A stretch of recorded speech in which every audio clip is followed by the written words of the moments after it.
ఇప్పుడు మనకి సివిక్ సెంటర్లో ఇప్పుడు దాదాపు ఇంకా ఫైనల్ రిజల్ట్ రాలేదు కానీ మనకి మొన్న జరిగిన మెయిన్స్ ఎగ్జామ్లో దాదాపు 10 మందికి పైగా 230 మార్క్స్, దాదాపు 150 ఆస్పిరెంట్స్ పైగా మనకి 200 మార్క్స్ వచ్చాయి.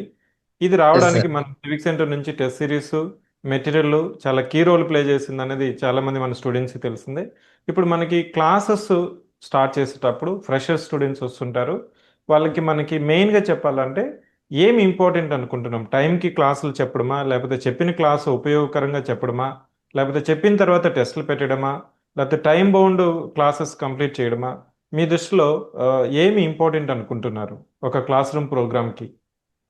అంటే ఇక్కడ ప్రతి ఎగ్జామ్కి ఒక డిమాండ్ ఉంటుంది సార్. ఇక్కడ చూస్తే గ్రూప్ 2 తీసుకున్నాం అనుకోండి. ఈ గ్రూప్ 2 డిమాండ్ ఏంటంటే సబ్జెక్ట్ రావాలి. ఆ సబ్జెక్ట్ ద్వారా బిట్ పెట్టే విధంగా మనిషికి స్కిల్స్ పెంచాలి. సో 2 క్లాసులు ఉండాలి. దాంతో పాటు ఎగ్జామ్స్ ఉండాలి. ఈ 2 అది కొరిలేట్ అయితే రిజల్ట్ బాగుంటుంది సార్. అలాగే టైం బౌండ్‌లో కూడా అవ్వాలి. మేము అనుకున్న ప్రోగ్రామ్ ఏంటంటే 6-7 మంత్స్‌లో కంప్లీట్ చేద్దాం అనుకుంటున్నాం సార్. అలాగే ప్రతి అంటే మండే నుంచి సాటర్డే వరకు క్లాసెస్ ఉంటాయి. సండే రోజు మండే నుంచి సాటర్డేకి అయిన క్లాసులలో అయిన సిలబస్ మీద ఎగ్జామ్ ఉంటుంది సార్. నెక్స్ట్ డే ఆ సబ్జెక్ట్ యొక్క ఎక్స్‌ప్లనేషన్ ఉంటుంది. దీని ద్వారా అంటే మళ్ళీ పేపర్ కూడా ఏం చేస్తున్నామంటే 3 కేటగిరీలు ఉంటుంది సార్. ఈజీగా ఉంటుంది, మీడియంగా ఉంటుంది, డిఫికల్ట్‌గా ఉంటుంది. అంటే పేపర్ ఎలా వచ్చినా హ్యాండిల్ చేసే విధంగా వాళ్ళకి ట్యూన్ చేస్తాం సార్.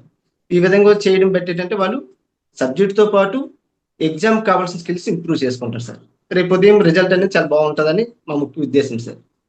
అలాగే ఏంటంటే ఇప్పుడు ర్యాంకర్స్ ఉన్నారు కదా! వాళ్ళు ఎప్పటికప్పుడు వాళ్ళతో అప్రోచ్ అయ్యే విధంగా చేస్తాం.